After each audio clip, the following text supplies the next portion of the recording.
Orlando Luz, Rafael Matos e Marcelo Melo foram campeões de torneios ATP no último final de semana, nas duplas. Esse é o destaque do quadro principal desta semana. É a segunda vez seguida que a gente destaca aí as duplas brasileiras. Que momento legal, hein?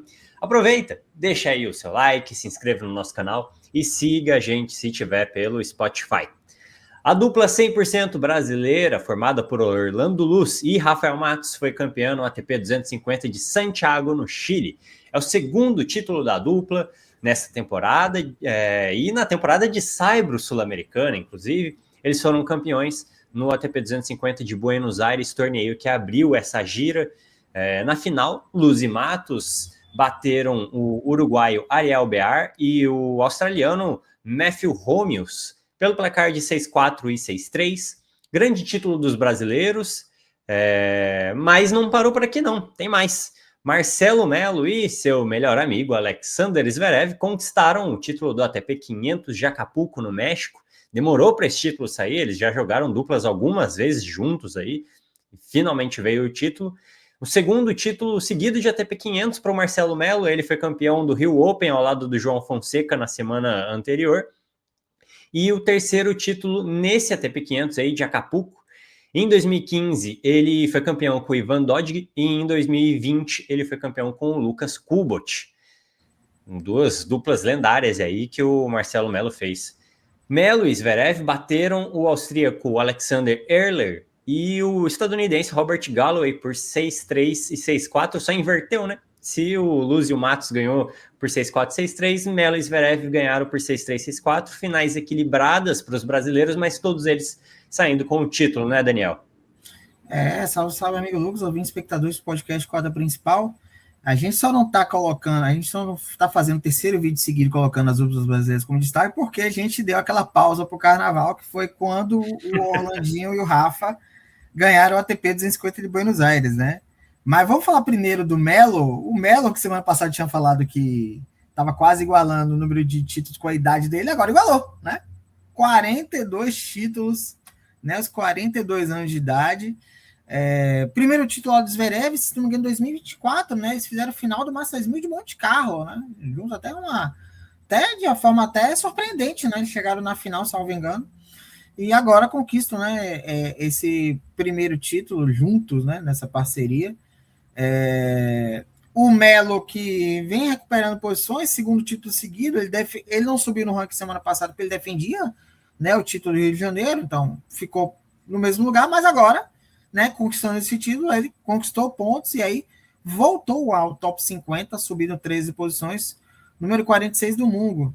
Acho que foi em Acapulco que houve o episódio lamentável com o Zverev, né? Que ele é desclassificado junto com o Melo, né? Ele é desclassificado porque acho acerta, né? Aquela partida do juiz. Se não me engano, acho que foi isso aí mesmo, né? Então, um episódio lamentável agora, um momento feliz, né? Essa dupla aí conquistando o título. Mas eu vou dar um destaque maior a Rafa e Orlando, por ser uma dupla 100% brasileira e por ser, né, mais jovens, digamos assim. Acho que tem uma estrada mais longa aí, se essa parceria, né, ter um prazo de validade maior, né? Fizeram uma excelente gira sul-americana, como falei, foram os campeões de Buenos Aires, caíram na primeira rodada no ATP 500 do Rio, né? Acho que muito por conta aquele famoso aquela famosa ressaca pós-título, né? Isso acontece muito, né? Não tiveram muito tempo para se preparar, mas vão para Santiago, fazem uma campanha perfeita, né? Sem perder set. E Rafa, 13 títulos na carreira, né? 3 já com o Orlandinho. Aliás, os 3 títulos de ATP do Orlandinho junto com o Rafa Matos. O Rafa Matos, que tinha caído no ranking porque ele fez dupla com o Melo, né, ano passado no Rio Open, caiu na primeira rodada, acabou perdendo os 500 pontos, né, referentes ao título, e agora recupera o terreno, né, voltando ao top 40.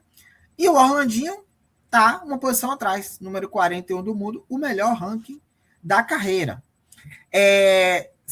Claro que a gente está no início da temporada ainda e tal, muita água pela frente, mas se a temporada acabasse hoje, Orlandinho e Rafa estariam classificados para a ATP Finals, né? Estão na 8ª posição ali na corrida, a dupla está somando nesse momento 925 pontos.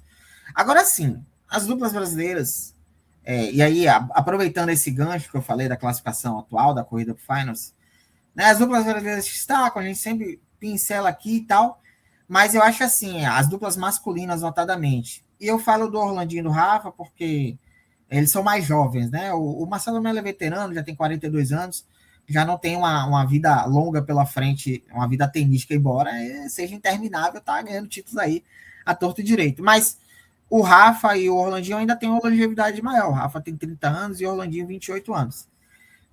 Falta ainda para essas duplas, para os brasileiros nas duplas, subir de patamar. O que é subir de patamar?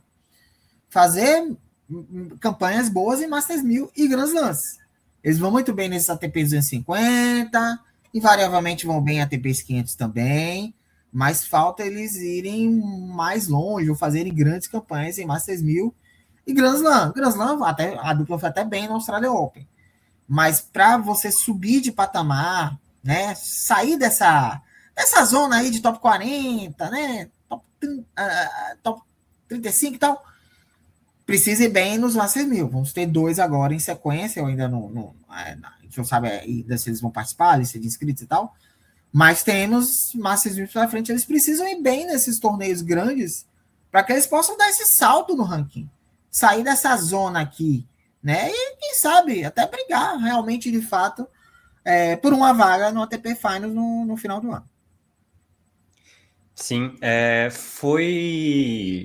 um assunto repetido, né? Porque a gente chegou a viver esse momento com o Melo e o Bruno Soares lá para início da década de 10, antes deles ganharem grandes lãs e tudo mais, e tinha essa conversa de que faltava um salto ali para começar a brigar entre os melhores do mundo. Esse salto começa a acontecer entre 2012 e 2013. Em 2012, se eu não me engano, o Bruno ganha duplas mistas no US Open. Eles são super importantes na campanha da volta para o Brasil para o Grupo Mundial em 2012. Acho que vencem a Rússia, se eu não me engano, na Copa Davis.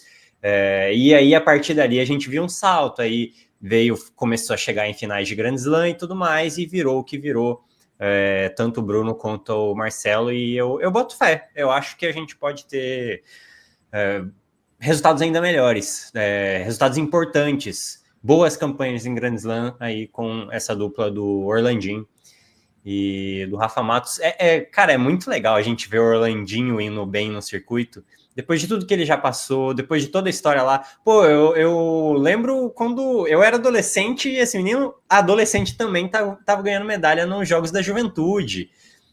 Então é muito bacana ver agora eles conseguindo colher os frutos de tanto esforço. Muito legal. O Zorman também tem feito bom papel nas duplas. Vamos ver o que vem aí para o futuro, né? O Orlandinho encontrou nas duplas, né, uma saída boa, né, para ter uma carreira consolidada na elite, né? Porque a gente tinha expectativa simples, tem a questão de problema de visão também, né? Que também atrapalhou a carreira, tanto que jogos noturnos até é uma preocupação para ele e tal.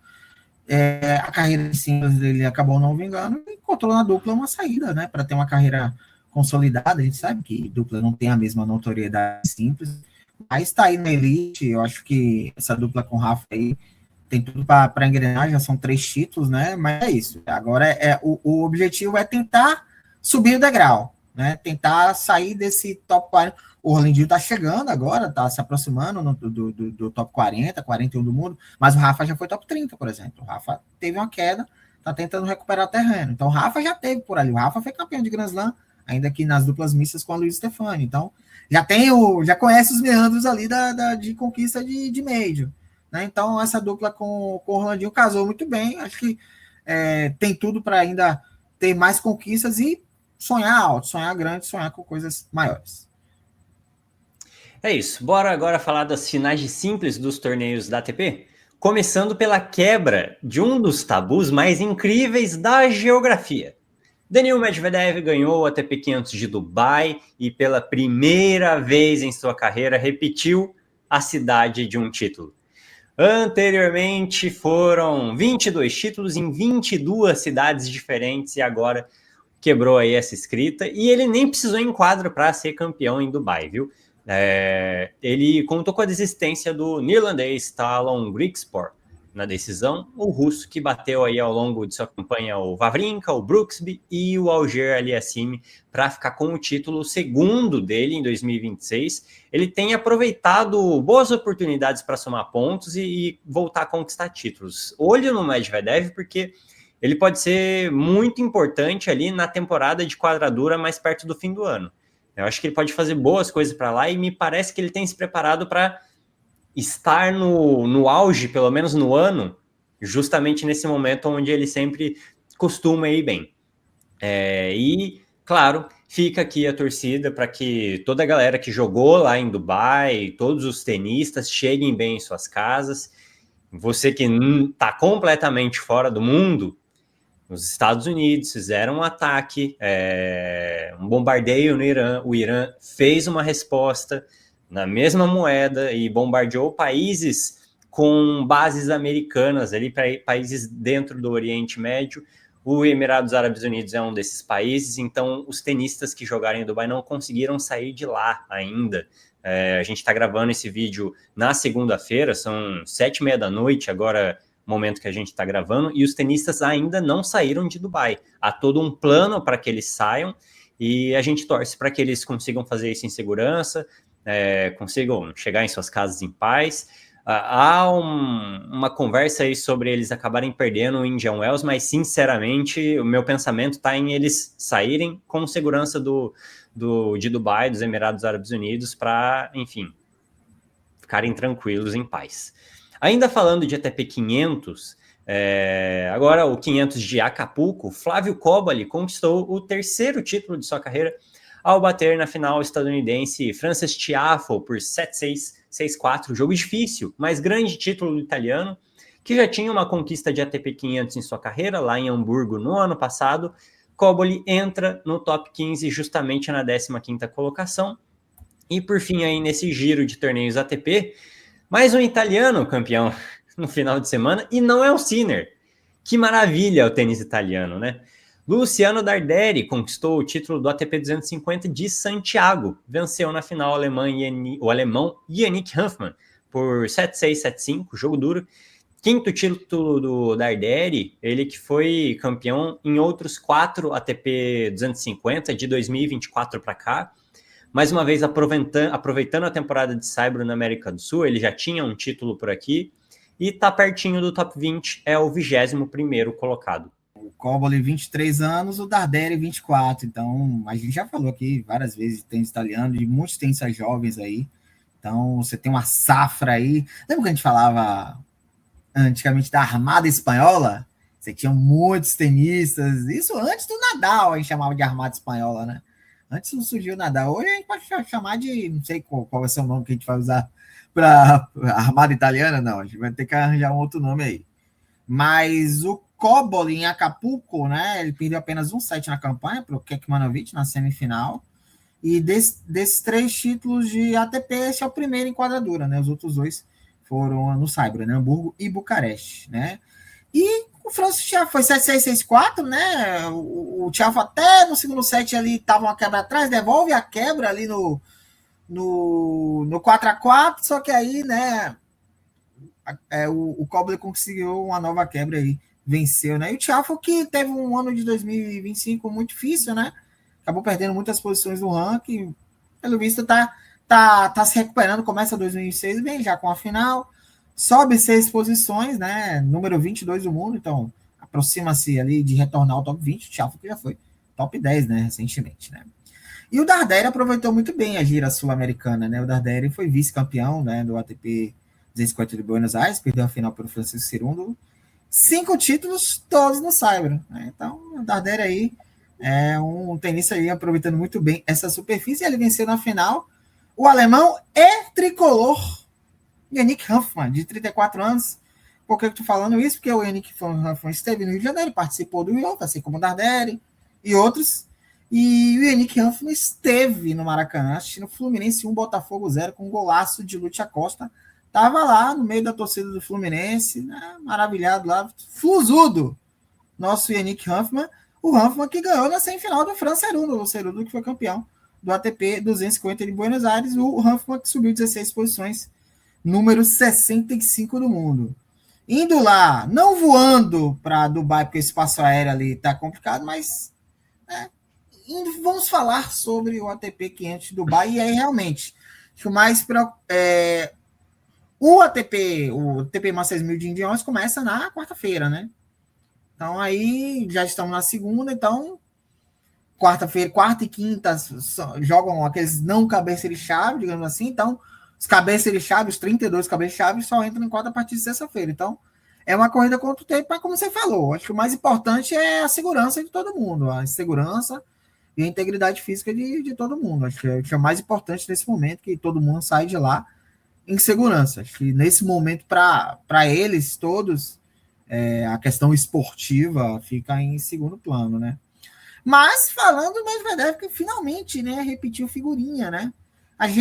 Nós que colecionamos álbuns de figurinhas, a gente não demorava tanto para encontrar figurinha repetida.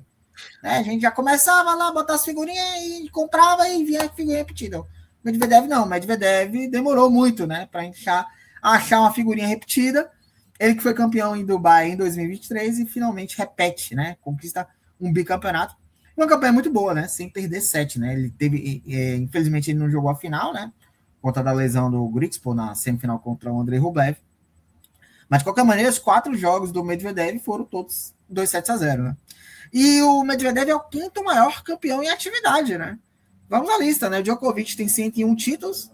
O segundo em atividade com mais títulos é o Alcaraz. Já é o Alcaraz, com 26. Absurdo. Zverev e Sinner empatados na terceira posição com 24 títulos, e o Medvedev encosta nessa galera, soma 23 títulos. Então, o 5º tenista em atividade com mais títulos, né, no circuito. Só que durante a semana, meu amigo Lucas, o Medvedev deu uma ideia genial sobre calendário. Eu queria saber a sua opinião, né? Deu uma solução assim, genial para que a gente pudesse resolver o tema, o assunto calendário, né? Que é tão polêmico esse assunto, tanto na ATP quanto na WTA. Pegou a semana passada, falou sobre isso também. Mas vamos às aspas dele. Ele disse que assim, poderiam ser só 4 Grand Slams e mais 11 Masters 1000. Os outros não valeriam pontos. Não digo que seriam exibições, mas sem pontos. Ano passado eu joguei 7 torneios seguidos. Precisava? Não. Mas joguei mal no começo do ano. Então talvez eu conseguisse 100 pontos aqui, 200 pontos ali. Se não valesse pontos, seria uma decisão mais fácil. Comente, meu amigo Lucas Bueno. Se ele quiser só jogar os Masters 1000 e o Grand Slam, ele pode. Ele vai ter que abrir mão do dinheiro. E dos pontos. Mas ele pode. Na prática, isso é possível de ser feito. Agora, quer mamão com açúcar ou Medvedev? Pelo amor de Deus, né? Não, imagina. Se você não dá ponto nos ATP 500, nos ATP 250, fecha o torneio, pô. Ninguém vai vir. E nessa semana a gente teve as aspas do Tsitsipas também, falando que não vem para a América do Sul porque não há tanto dinheiro em jogo, não é oferecido, né, como garantia para que eles joguem aqui uma grana, que é aquele pagamento além do pagamento de premiação. O famoso cachê? O famoso cachê, e assim, vou jogar o Tsitsipas? Não, acho que por parte de imagem do atleta, não é legal que se diga um negócio desse. Mas, enfim, ele foi lá, falou, beleza, concordo em parte com ele, e se precisa de dinheiro para os caras virem, imagina se deixa de dar ponto. Aí fecha o circuito, pô. Para de jogar tênis então, não quer jogar, para de jogar. Não, é engraçado como essa galera, quando chega do topo na elite, só pensa nele. Vem cá, essa galera, para chegar onde chegou, todos eles, precisou começar de baixo, né? Jogando lá um convitinho de ATP 500 em seu país, em ATP 250. Jogando os ITF, os Challenger, para chegar onde chegou. Pô, ninguém chegou já o número 1, não é? Então você vai conquistando. Como é que essa galera vai conseguir subir? Se você fizer, tipo, ele tá propondo para mim como se fosse uma temporada de Fórmula 1. Vai começar a Fórmula 1 essa semana, o GP da Austrália. É como se fossem 15 etapas. A ideia dele é grosseiramente isso, como se fossem 15 etapas de ATP, como se fosse Fórmula 1. Uma mistura de Fórmula 1 com a tal Superliga lá de futebol, né, que já se foi, ainda bem. que é juntar só os bonzudos lá e não ter mais ninguém. A panela, né? Um absurdo isso. Completamente elitício. Isso aí é uma ideia genial. Que, né, podia ficar calado, né, nosso querido Medvedev, né? Vai conquistar seu time, vai trocar essa figurinha repetida aí com seus amiguinhos, né? Lá de Dubai, tá tudo certo, né? Mas pelo amor de Deus, cara. Mas é isso. Você vê como esporte e sociedade semelham-se em muitas coisas, né? Quando o cara chega no topo, ele só pensa em si e dane-se quem tá embaixo. É isso. Sim. Nossa, é muito verdade isso. E ainda dizem que esporte e política não se misturam, né? Mas enfim, eu acho muito engraçado que na mesma semana Medvedev e Tsitsipas, dois meio rivais ali, falem duas barbaridades. Inclusive, Tsitsipas, a gente até conversou sobre isso, né? Internamente. Eu já tô tendo outra visão sobre essa declaração dele. Eu acho que ele já tá meio que se oferecendo. Eu tô aqui. Se vocês quiserem, ano que vem, viu? Eu não tô tão bem, não, então eu tô querendo, sabe? Jogando verde para colher maduro. Eu já tô achando que, analisando essa declaração dele, já olhei por um outro ângulo. Para mim, ele já tá meio que se oferecendo. A gente pode. Tô aqui, se vocês quiserem negociar comigo, a gente conversa. Então não se surpreenda se aparecer um Tsitsipas aqui ano que vem, tá? Não surpreenda. Pode ser, porque assim, resultado ele não tá tendo, não tá jogando bem. Na verdade, tá descendo uma ladeira perigosa, inclusive. Ele precisa dar uma acordada. E aí, do nada, vem falar sobre torneios na América do Sul? Esquisito. Enfim, bora falar agora de WTA. No 500 de Mérida, na espanhola, Cristina Buxa fez dobradinha, ganhando simples e duplas, ao lado da chinesa Jiang Xinyu. Em simples, fez grande campanha derrotando nomes como Dona Vekic e Jasmine Paolini. A Vekic, se eu não me engano, foi semifinalista em Wimbledon, algo assim, né? Ela já teve um bom Wimbledon. Perdeu para Paulini, se não me engano. E a Paolini foi finalista de Wimbledon. Nossa, boa campanha da Buxa. Na final, bateu a polonesa Magdalena Frech por 6-1, 4-6 e 6-4. Primeiro título da Buxa em simples na carreira. Ela que sempre vai muito bem nas duplas. Já no 250 de Austin, mais um daqueles torneios chatíssimos lá nos Estados Unidos. Peyton Stearns venceu Taylor Townsend por 7-6, 6-4. Segundo título da Stearns, o primeiro desde maio de 2024. E já que estamos falando de WTA, Daniel, a gente já falou, acho que era na virada do ano, mais ou menos, quando dona Serena Williams resolveu colocar seu nome ali no programa antidoping e, segundo vídeos aí postados em redes sociais de tenistas americanas, como a Alicia Parks, dona Serena está treinando com a Alicia Parks. O que será que vem por aí? O que será, né? Com gelo de Carmona, legal, né? Mas melhor semana da carreira da Cristina Buxa, sem sombra de dúvida, né? Conquistou, além do primeiro título da carreira em simples, fez a dobradinha aí nas duplas. Ela que perdeu apenas um set, justamente para Magdalena Frech na decisão.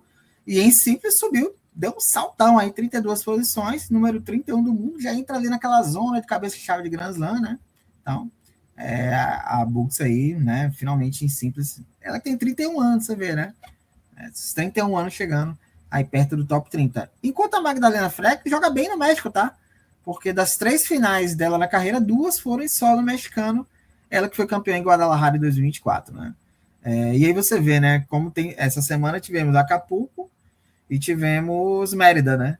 Ainda tem Guadalajara, tem lá no segundo semestre, tem Los Cabos também. Você vê que o tênis mexicano, né, não tem nenhum tenista assim de grande projeção. Você tem ali a Renata Zarazú ali no top 100, né, no feminino, mas no masculino você tem duplistas, tem a Juliana Olmo, você tem o Santiago Gonzalez, mas não tem nenhum grande tenista de simples. Mas é muita grande investida que está aí sempre tem torneios, né? E eles estão numa posição estratégica, que são muito próximos dos Estados Unidos. Então facilita, né? Você tem um piso estratégico também. Antigamente era saibro, mudou para piso rápido. Verdade, muito bem lembrado, né? Então muito torneio, e a Frech se aproveitando disso, né? 2 finais das 3 na carreira no México, ela que também deu um ótimo salto, voltou ao top 40. Número 36 do mundo, subindo 21 posições. E esse WTA-250 de Austin, ele usa, a gente estava falando de piso, né? É o piso das antigas, né? Piso raiz, né? Porque o piso é verde, né? Quadra dura, mas o piso é da cor verde, né? Se a gente for ver os Grand Slams antigamente, o US Open, o Australia Open, o piso era verde. Agora mudou, né? Tem uma coloração até para facilitar, né? A juizada, facilitar também os telespectadores mudam, botam as cores, os contrastes, né? Verde e na parte de fora e azul na parte de dentro, normalmente assim, ou azul claro e azul mais escuro, né? Até para televisão é melhor, né? Mas a Peyton Stearns, que teve uma temporada, eu apostava muito que ela fosse subir bastante ano passado, não aconteceu como eu esperava, né? Caiu no ranking, mas começa 2026 bem, né? Segundo título na carreira, venceu a tenista home office, né? De simples, né? A Taylor Townsend. E na duplas ela vai muito bem, já ganhou o Grand Slam, tá aí no topo e tal, mas no simples ela só joga bem em solo americano, né? Assim, tenista home office, a Taylor Townsend. Mas parabéns para Peyton Stearns. E com essa, a gente encerra o quadro principal dessa semana. Não esperava pelo tenista home office. Valeu, galera, que acompanhou aí meia hora de podcast com a gente, do início até o fim. Se inscreva no nosso canal, deixa o like no vídeo. O conteúdo é de graça, a gente vem aqui, faz o conteúdo. A gente gosta muito de falar de tênis. Vocês gostam muito de ouvir sobre tênis. É sempre uma honra estar fazendo conteúdo para vocês. Dá aquela forcinha, se inscreve aí no nosso canal, por gentileza. E se estiver pelo Spotify, siga a gente para não perder novidades. Beleza? A gente volta na próxima semana, espero com um mundo mais em paz do que está agora, para falar sobre o mundo do tênis. Beleza? Falou, até mais.